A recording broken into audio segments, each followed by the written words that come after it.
I was born and grew up river. Uh, and most of that time we had no way to come to Quinha. We got all our food from the tundra. I live subsistent. I'm a subsistent child. and and I respect what I catch. I don't let anything go waste.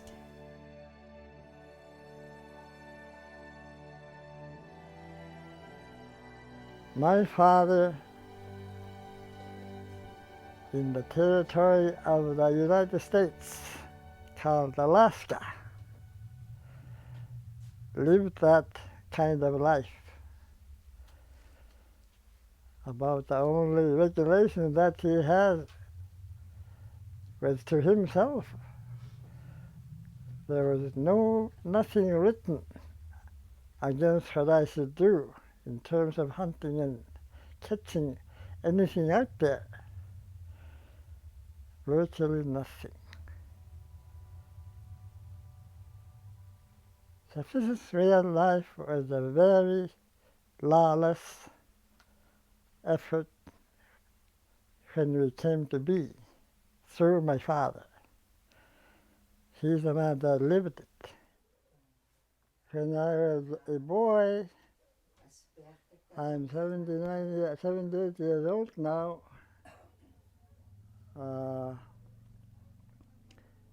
Subsistence was very much alive in my young days, like you and him over there. And there was hardly any store bought items in my day, because there was only one store in the community of Yukon I was born and raised, and all of the food that we eat was gotten by my father from the wilderness.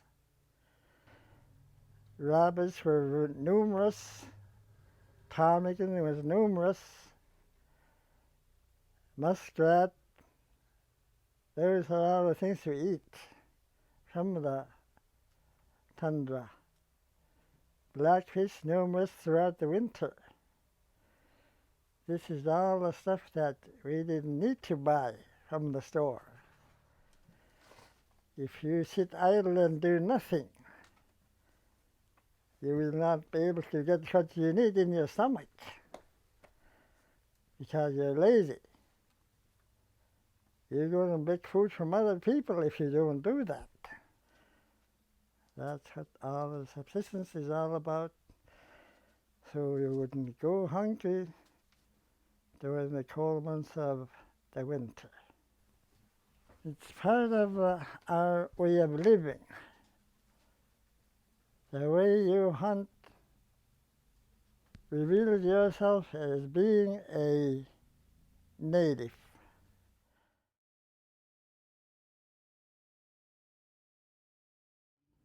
As Yupik people, we're considered to be one of the last standing tribes, they call, and that is because we're one of the last standing tribes to still have a subsistence way of life and still speak their mother language as their first language.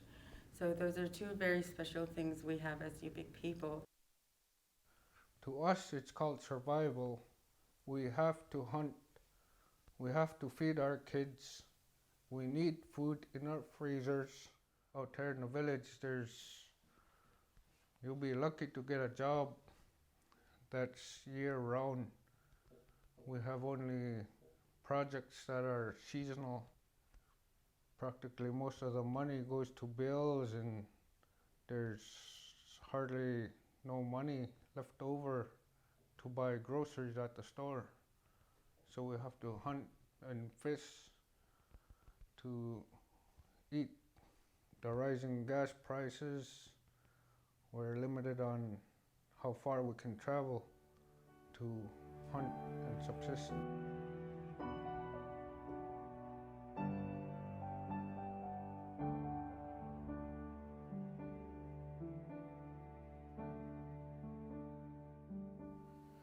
Because the number of king salmon that's running into Quinhack, numbers are going down from the past. They used to come by the thousands, tens of thousands. Now they're only in terms of few thousands.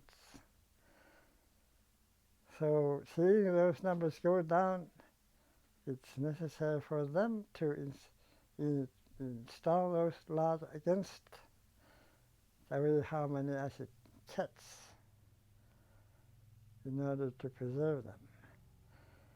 So the laws are good while they may be detrimental to the way I should take my food.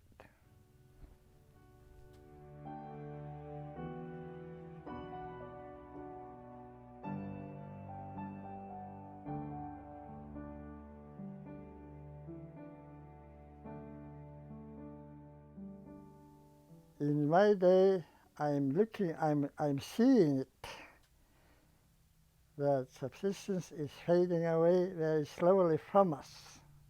Food is out there, we must learn to get it. That's why you are taught by our parents to learn what they gave us and want us to do, to catch what we need from the sea, land, and rivers. We must keep what they taught us and try to exercise them. If we don't exercise what we were taught to do, then we're not going to learn it. Today, I just learned I won't be able to fish king salmon for 3 days out of a week. It's going to affect my ability to store food. Those are the laws that affects us, and sometimes detrimental to the way I should catch my food.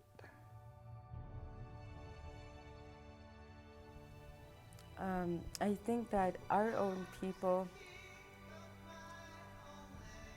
should get an education and then return to their communities to try to help ensure that within the community by perhaps, being a part of lawmaking, for instance, or teaching. I'd say it's best to live by subsistence food, the healthiest way of living. You are responsible for the well-being of what you take. If you don't and abuse what you take,